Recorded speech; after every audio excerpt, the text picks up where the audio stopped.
Assalamualaikum warahmatullahi wabarakatuh. Perkenalkan, nama saya Naifadlita Naura dengan nomor NIM 2210863027. Di video ini saya akan menjelaskan mengenai fenomena budaya pop mutakhir. Konsumsi budaya populer di kalangan masyarakat awam selalu menjadi masalah bagi orang lain, entah itu kaum intelektual, pemimpin politik, atau pembaruan moral dan sosial. Orang lain ini sering beranggapan bahwa masyarakat awam harusnya berurusan dengan sesuatu yang lebih mencerahkan atau berfaedah ketimbang budaya populer. Budaya populer juga berhubungan dengan budaya massa. Budaya populer atau dikenal dengan budaya pop terjadi di sekeliling kita setiap harinya, sering kita jumpai. Budaya populer, yakni budaya yang terbentuk merupakan produk industrialisasi, budaya yang terbentuk merupakan produk dari industrialisasi. Budaya populer, dikenal juga sebagai budaya pop atau kultur populer, adalah totalitas ide, perspektif, perilaku, citra, dan fenomena lainnya yang dipilih oleh konsensus informal di dalam arus utamanya sebuah budaya, khususnya oleh budaya barat. Dengan pengaruh besar dari media massa, kumpulan ide ini menembus kehidupan masyarakat. Budaya populer memiliki kaitan dengan masalah keseharian yang dapat dinikmati oleh semua orang atau kalangan orang tertentu seperti mega bintang, kendaraan pribadi, fashion, model, rumah, perawatan tubuh, dan sebagainya.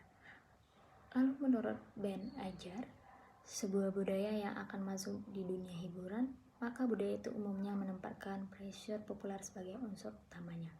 Budaya itu akan memperoleh kekuatannya manakala media massa digunakan sebagai penyebaran pengaruh di masyarakat.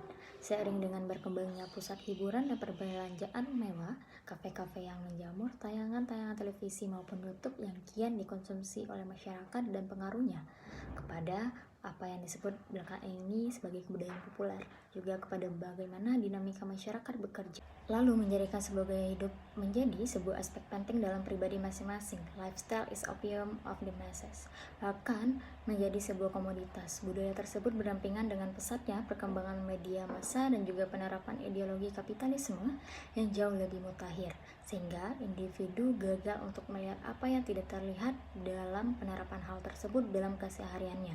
Perkembangan revolusi industri yang menyebabkan sebuah produksi dan juga reproduksi menjadi sedemikian hebatnya. Massification of product, pertumbuhan teknologi secara pesat yang kian pesat menghadirkan kondisi di mana sebuah barang dapat diproduksi dalam kuantitas yang sangat besar dengan harga yang rendah. Komersialisasi produk budaya berujung pada tingginya tuntutan pasar. Karena itulah massa menjadi sasaran penting bagi segenap iklan ataupun produk yang dibuat media massa. Kita sadar bahwa belakangan ini sering kita temui berbagai iklan dalam keseharian yang sangat mengusik atau menggoda diri. Sangat penting untuk mengerti bagaimana hegemoni bekerja dalam situasi seperti ini. Masyarakat dikonsep agar membutuhkan teknologi sebagai ideologi mereka. Secara tidak sadar masyarakat mengalami penindasan yang tidak mereka rasakan. Sebuah media tentunya mempunyai sebuah ideologi yang tersimpan di dalam setiap produk yang dihasilkannya. Secara tidak sadar, masyarakat menjadikan hal tersebut sebagai ekstasi dan tentunya akan mengkonsumsi secara terus-menerus. Secara sederhana, ini merupakan potret bagaimana hegemoni di dalam kapitalisme bekerja. Masyarakat tidak sadar bahwa mereka telah terpatri oleh ideologi-ideologi yang terkandung di dalam sebuah produk, yang tentunya merujuk pada komersialisasi budaya. Hal ini juga dapat disebut sebagai industri kebudayaan. Budaya populer pop, demikian potretnya dengan rangkuman definisi secara sederhana budaya yang disenangi banyak orang. Hegemoni dan masifikasi berujung pada kondisi mengapa belakangan sering muncul produk yang mudah dikonsumsi dan seragam. Budaya pop menawarkan masyarakat seragam gaya hidup yang menyenangkan seperti jaket bombers, musik indie folk, kopi cold brew, lipstick hingga cat warna rambut. Budaya pop menjamur dengan bantuan kapitalisme dan media massa melalui proses yang dijelaskan pada yang saya sampaikan sebelumnya. Budaya ini bersifat tren atau dalam artian hanya dikonsumsi dalam secara periodik saja. Tentunya tergantung bagaimana hegemoni dalam media massa dapat bekerja, juga tentunya berhubungan dengan tuntunan pasar yang melejit. Adapun menurut Karl Marx, sebagai commodity fetishism, konsumsi membuat manusia tidak mencari suatu kebahagiaan.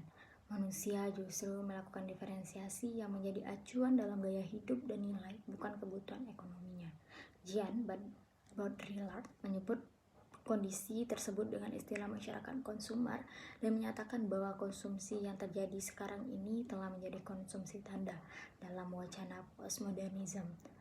Baudrillard mengkonsep apa yang disebut symbolic sense value di samping dengan gagasan kapitalisme exchange and use value yang hadir dalam sebuah produk-produk budaya. Dan ini yang dapat saya sampaikan. Saya tutup dengan Assalamualaikum warahmatullahi wabarakatuh.